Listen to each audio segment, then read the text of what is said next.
Cuppa TV. We're still here with this special election special. I'm joined now by the Negotiator. Welcome back, the Negotiator, and also by Jordan Kettle. Good evening, Jordan, good morning. Thank you. Yes, good morning, absolutely. Jordan, you are a very young 17-year-old, in fact, film and TV producer. Yes. So it's just wonderful to have you here. So Jordan, we're going to show a clip, I believe, first of all. Yes. To kick this break off. Just to explain to the viewers, which camera shall I go into? Oh. Just speak to me. I'll speak to you. Fantastic. So UK Super Talent, which is a new talent show which is going to be coming out later on this year. Fantastic. So let's have a look at a clip. Brilliant. Let's have a look now. How are we all doing? Hello, we're great. Can I just ask your name? Homer Shakespeare. Love it. Love it. And what are you going to do for us today? I'm not going to play guitar. Okay. I'm actually going to give a speech about the music industry at the moment. Okay. You can call this avant-gardism, by the way, because it actually is. It's not scripted. I was supposed to script this, but it didn't end up working because I've been busy all week because I'm a self-employed musician. So why I'm hungry. No laughs for that. All right. Well, I really should have came a bit more prepared, but I think. Do you want to do a quick performance? Is there any? How's Hit the Road, Jack? Yeah, yes. That's great. Does anybody want to join in? No.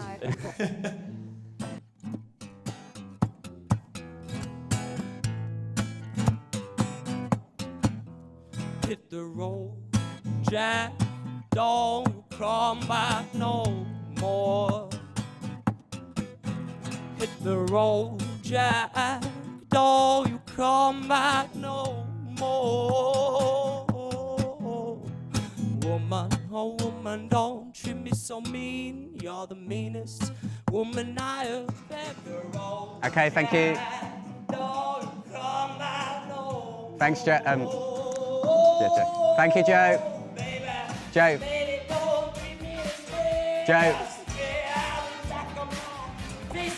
Joe. Thank you. I was going to basically give him a 5, but I felt like he might beat me up when I left. Same. I felt scared by him. I did feel really intimidated. So Jordan, that is your show. Yeah, Very interesting. Yeah, to be honest, it's a little bit good actually, doesn't it? No, I mean, it's interesting is the word I would use. Interesting. I mean, again, it's all about finding the talent. Yeah. Do you think we found it there? Well, I'm not going to pass judgment on that, but anybody can come along and presumably audition for it. Absolutely, yeah. And it's up to you and your judges. Who are your judges there that we saw? Well, we've got Philip Green. Yes. Who was on Britain's Got Talent. He was a comedian and impressionist. Yeah. And also me. Yes. With the vast experience I have. Yes. And also Lydia Lucy, who's a singer and model. Fantastic, brilliant. So again, this is something, it's your new project. Absolutely. So I'm sure the Negotiator's been... Well, I've got my tax reductions I was going down to say, already. the tax Indeed. experts. But I was very impressed with Jordan. I thought he was Yeah. very assertive there, and I think Jordan would make an excellent negotiator, and I'd like to ask you to become my apprentice. Oh, there we are. Wow. You see, live on Cuppa TV. What can we say? All these lovely specials. I mean, you've obviously seen something. I assume you're being serious there. So, it's something that you see in people. Jordan, 17, Jordan. I mean, young, entrepreneurial skills. He's very entrepreneurial, and we did a little bit of banter in the green room, and he's very good in life situations. And when you put him in a situation that he can't prepare for, he comes up with some very good answers. So, sharp kid on the block. Yeah. Next Simon Cowell, maybe. Well, I don't think so. I mean, is it important to you? I mean, we're here on election night, Jordan, and thank you for joining us here. First of all, I've got to ask you, you can't vote, of course, I know. because you're 17. Do you feel that they're looking at reducing the age so people can vote? Is that something that you would consider doing? No. No. I'm going to start with no, to be honest, Yes, Monica. okay. Not the state at the moment. There's too many young people who don't have a clue about politics. They're just going to say UKIP because they think it's funny. They're going to say the Green Party because they've got some interesting points, the Green Party, but we see that as a bit of a joke because some of the points, there's a citizens' allowance. I don't know if you know about that. Do you know about the citizens' allowance for the Green Party? No, I don't. No. They're saying that every person in the UK should get £72 a week if they're employed or not. Wow. So I think so that's going to cost about 3.5 billion a week. So I don't know where that's going to come from. So again, as a young person you're going to be voting very soon, your idea of voting and who you're going to vote for would be very much geared by what, Jordan? Is it? Wow, that is a very good question. I think Just like changing your question. I'm not trying to be a politician here. But he's a politician already. Good negotiator. No, I think like bringing it back down to 16. Yeah. I think at schools at the moment there's not enough interest in politics to vote, and there's not enough knowledge in politics. So, for example, 18-year-olds don't really know the difference between the key parties, and there's just in schools at the moment. There's no teaching specifically towards politics. There was the candidates in my constituency, Mid Worcestershire, actually asked to be at this school, and the school actually said no. Really? Yeah. And why do you think that is? Well, I think the point that comes out is that possibly we need a new topic in the national curriculum called citizenship, where people are taught what the different parties stand for, a bit like they're taught about religion. I mean, my children know all about the different religions. But with a citizenship exam, you could be taught about all the different parties, perhaps even have a mock election where people go into a booth, put a cross on, put the ballot paper into a ballot box, because that's something we had to do with our children. We had to take them to vote, and they copied us, and it was a bit awkward because there were no other kids there. But there's no real mechanism for getting young people involved, and a citizenship item in national curriculum would be a good way forward, as would a parenting issue, dare I say. So to get Really? parents to get involved and show the youngsters how to vote. Interesting, though, we were talking earlier about the fact that, do youngsters follow what their parents vote for? So whatever party that may be. What would you say about that, Jordan? Are you more likely to vote for the same party as your parent just because your parents are voting for them? I think that's going to be right with some people. Obviously, it's always following. It's just like following the same religion, isn't it? It's the same what you're brought up with. If you're from a Labour family, but I think everyone's obviously got their own mind. But the amount of people, there was something like 10 million people who didn't even register to vote. So it's like, are they following their family by not voting at all? So I think that's gonna. What do you think? Well, Mr. when I took my children down to vote for the first time, we made a big thing about the confidentiality and the fact that whoever I said to them, I don't want to know who you're voting for. It's between you and the ballot box. And it was rather nice at the end when we came back home. We had a drink. They all told me who they voted for, and it was they kind of wanted approval. Yeah. Whereas they don't. Wait, just a matter of fact, who did they? They voted Conservative. Okay. So Did they get that's your what approval? Well, they got my approval. Just the fact they voted. That's the most important thing. And again, the thing that's coming through this evening, we've had some guests on that haven't voted for whatever reason, but it's interesting where people aren't voting at all, in this election. And again, what are your thoughts on that, Jordan? With people that are not voting, you got to sort of ask why. And I think in this country it is a bit too. I think the whole idea of you've got to sort of put yourself in the electoral role, and some people find that a bit of a hassle. But I think it should be compulsory to go down to that ballot box, postal vote in any way, voting, and if you don't want to vote for a political party, put none of the above. And I mean, this morning, we're going to find out a new government or the same government. We don't know what's going to happen yet. Do you feel, you are an entrepreneur, you've got a business, you're doing something that's going to get a lot of attention in the media. Yeah. You've now got your tax expert who's going to absolutely guide you there. Already, so. Exactly. So do you feel that a new government's going to make any difference to what you're doing, Jordan? Yes and no. If the Conservatives, as I was saying to Mr. What are we called? The Negotiator. Mr. Negotiator. That's I keep right, on forgetting the that. Negotiator. The Negotiator was telling me earlier on. I was saying, does a Conservative government help your business? And you said no, didn't you? No, I think what will help your business is a decent accountant. And I promised you 40% off of your tax bill. But coming back to this issue of people not voting, I think it's very dangerous in a democracy for people not to vote, because we don't have to go too far back in history before we see some terrible regimes, like in Germany 60 years ago, where a chap decided that people didn't need to vote anymore. And that's the reason I vote, because it petrifies me, the idea that somebody might turn around one day and say, well, this election's very expensive, nobody actually voted, why don't we abolish it and I'll make the decision as to who is going to lead the country. And that's why I think it's very important to vote. And even like the Australian system, where people are forced to vote. Absolutely. Yes. Or fined, is part of democracy, and I think everybody should get up and vote. So just going back to what Monica said earlier on, if we could ask, the voting age going down to 16, what do you think of that? So we did put the voting age down to 16. Down to Yeah. 16. Yeah, I mean, it's a possibility. I wouldn't be against that, but I'd rather see the people in the age group 18 to 25 voting first. I think Absolutely, that's the yeah. issue. So it seems to be really that more could be done. There seems to be more could be done to encourage people to vote, to engage with them. I think that's what probably is coming through, that they're not getting enough engagement, interest. Absolutely. You've got to be interested in it, and of course that's up to them. I mean, the politicians have got to engage with their voters, right from an early Well, age. they're not really doing it, are they? All they're talking about for young people are apprenticeships and tuition fees, and there's so much more to being a young person. Absolutely. I actually listened to a young person being interviewed on the radio just yesterday, and they said exactly that. They said that the government all of them are just not listening to actually what young people want and what young people feel or need. And again, Jordan, would you agree with that? I think with the just going back, I was telling Mr. Negotiator. Mr. Negotiator. It's very early in the morning. It is don't very worry. early. What time is it?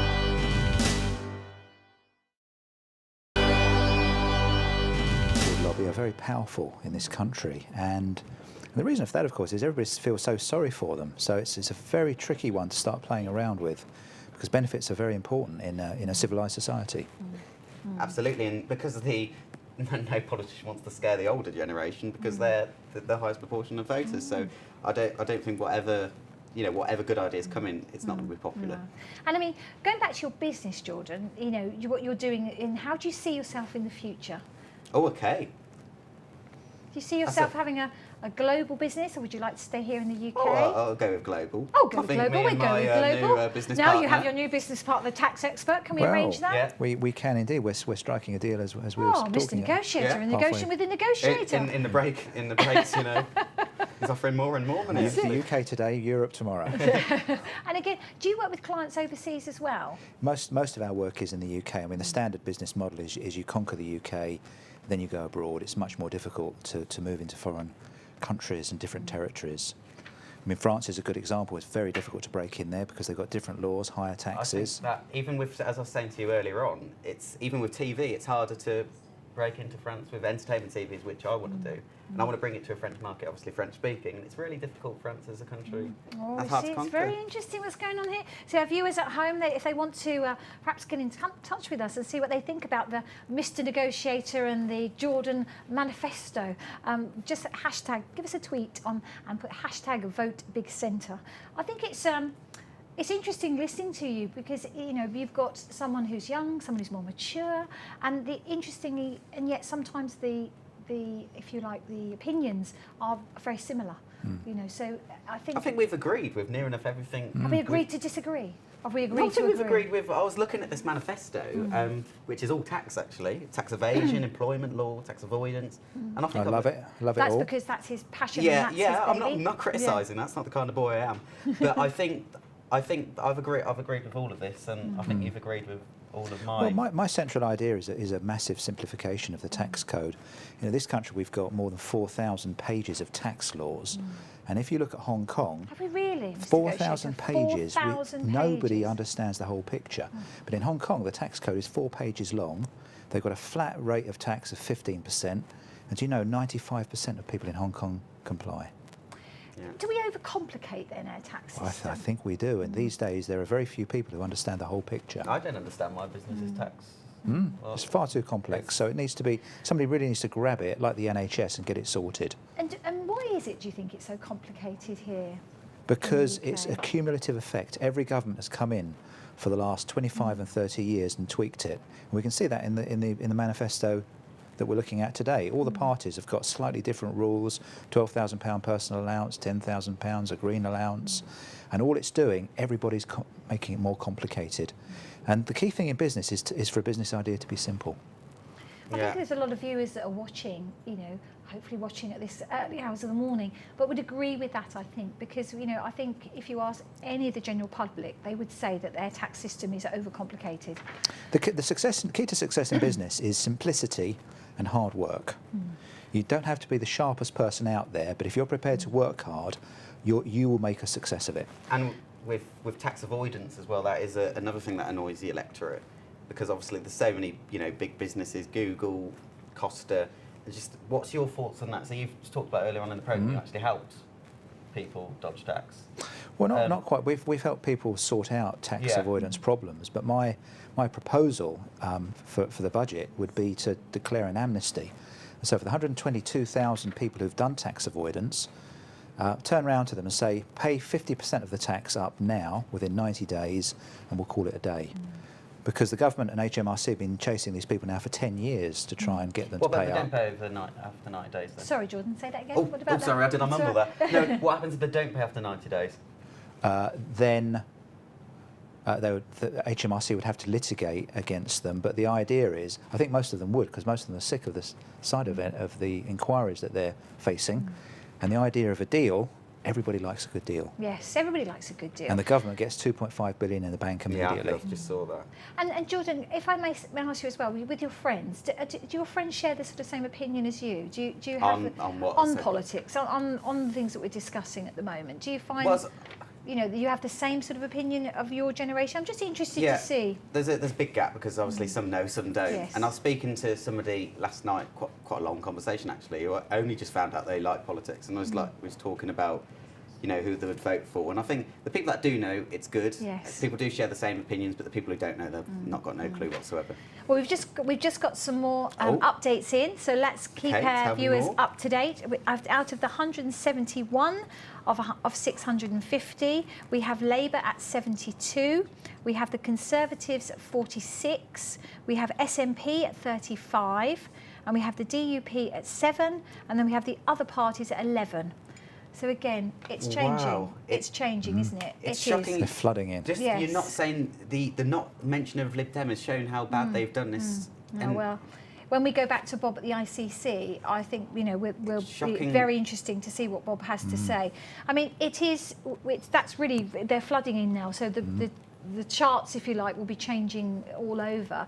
And I think we expected that because this is the time when the counts are going to start coming in. But back to what I was saying for you, John, with your friends, Yeah. you know, do you find that, you know, generally they've all got very different opinions, or are they interested at all? As I was saying, the people that are interested have got to share the same sort of opinions with me. But there's a few silly people that just say, you know, we vote UKIP because they like Nigel Farage and send a few pictures of Ed Miliband to each other. But I think to get in people interested in politics, especially young people, there needs to be proper education as a citizenship lesson instead of RE, or half the RE lesson, half politics, half RE, and then children and younger people can actually understand politics, because people leave school nowadays without being able to write a cheque, know how to do a mortgage, and vote. That's very true, actually. You know, whatever schools, you have so many children that come out and they have no business acumen, so they don't know what a direct debit is, or what a standing order is, or how to use a card, or how to write a cheque.